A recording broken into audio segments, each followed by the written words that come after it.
ये बीजेपी का जीत नहीं, ये भारत का जीत है। कारण क्या है? भारत और बांग्लादेश का जो सीमा है,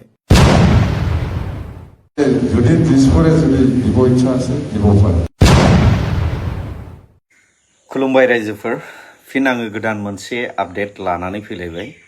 नैबे आपडेटानो जाहैबाय इलेक्शन आरो सरकार दानायनि सायावहाय मोननै टपिकनि सायाव आङो नोंथांमोननो शेयार खालामनो सानदों।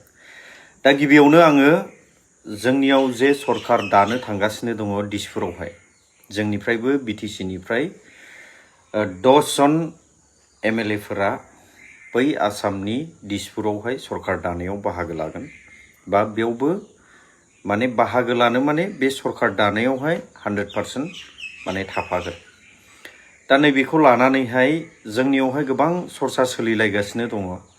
सोरबाया बुंदों जोंनोबो मिनिस्टार नांगौ, सोरबाया बुंदों जोंनोबो मिनिस्टार नांगौ। माने 10टा समस्ति बिधान सभा समस्तिनि गासिबो पाब्लिकफोरानो जोंनियाबो मिनिस्टार मोनबा हामगौ, जोंनियाबो मिनिस्टार मोनबा हामगौ, बे बाथ्राखौ सानदों आरोखि। बिनि गेजेरावहाय जोंनि BTC नि चिफ मानाव गेदेर हाग्रामा महिलारी सारा गुवारै बाथ्राखौ फोरमायबोगासिनो थागासिनो दङ।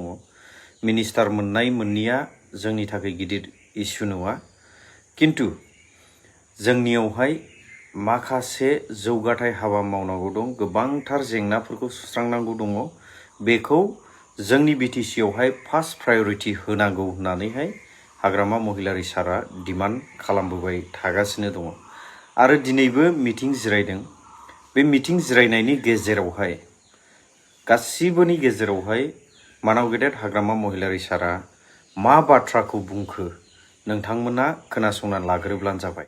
फोरमायबानो जुदि दिसपुरे जुदि দিব ইচ্ছা আছে দিব পাৰে, আমার কোনো আপত্তি নাই। কিন্তু মই কৈছোঁ মন্ত্ৰী ছেকেণ্ডত ফাৰ্ষ্টত BTC 1 number priority, BTC 1 number প্ৰায়োৰিটি।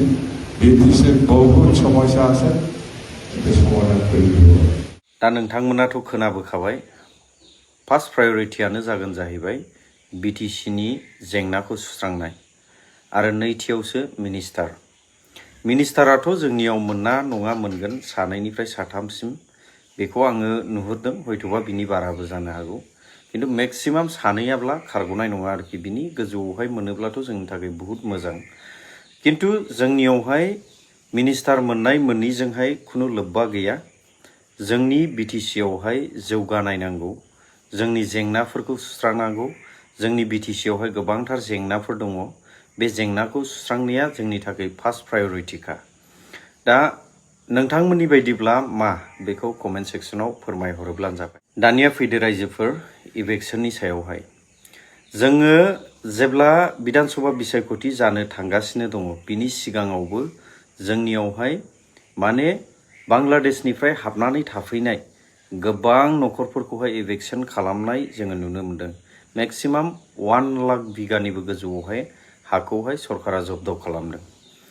एबारावहाय आसामनि CM मानाव गेदेर हिमन्त बिश्व शर्मा बिथां सारा आरो फोसावबावदों जे जेसेबांनाखि बांलादेशनि हाबनानै दंफैयो, मेनलि ओरैजाय वेस्ट बेंगलखौ लानानै बिथाङा बाथ्रा बुंदों।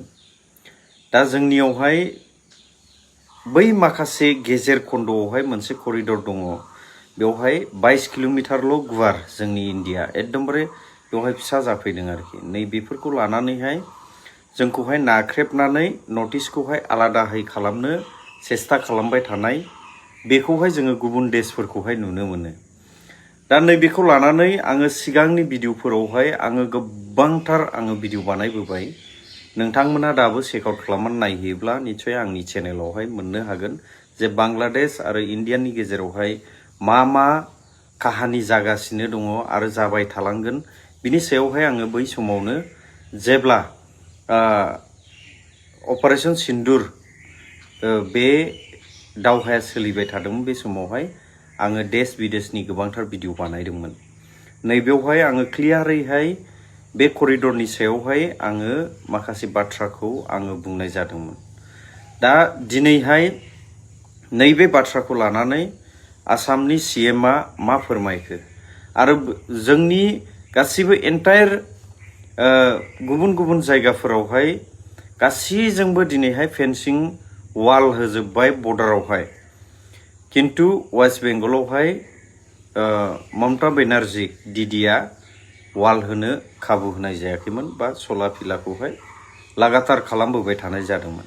दा नैबेनि सायावबो सीएमआ मा बुंखो नोंथांमोना भिडिअखौ जोबजासे नायलां आरो बुजिनो हादोंब्ला कमेन्ट सेक्सनाव फै लोगोसे भिडिअखौ शेयार खालामना होयोब्लानो जाबाय। ये बीजेपी का जीत नहीं, ये भारत का जीत है। कारण क्या है? भारत और बांग्लादेश का जो सीमा है 5 स्टेट इसको शेयर करते हैं, मिजोरम, मेघालय, त्रिपुरा, असम एंड वेस्ट बंगाल। और जो सबसे ज्यादा सीमा है वो पश्चिम बांग्ला में है। नाउ हम लोगों ने फेंसिंग खड़ा किया, मिजोरम में फेंसिंग हुए, मेघालय में फेंसिंग हुए, असम में फेंसिंग हुए, त्रिपुरा में फेंसिंग हुए, लेकिन दीदी ने वेस्ट बंगाल में हमें फेंसिंग बनाने नहीं दिया। और सबसे जो बड़ा 800 किलोमीटर का जो बाउंड्री है वो पश्चिम बांग्ला में ही पड़ते हैं। तो हम अगर कोई बांग्लादेशी को पुशबैक करता हूं या बांग्लादेशी को आने में बीएसएफ रुकवाने के लिए कोशिश करता है, वो लोग तुरंत पश्चिम बांग्ला तक पहुंच जाता है।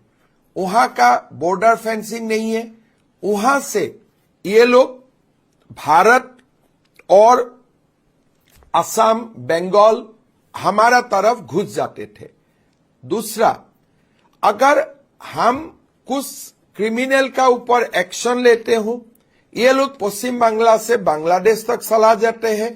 2-3 साल का बाद नया रूप से वो लोग दोबारा भारत आते हैं और फिर वो लोग भारत में अपना काम शुरू करते हैं।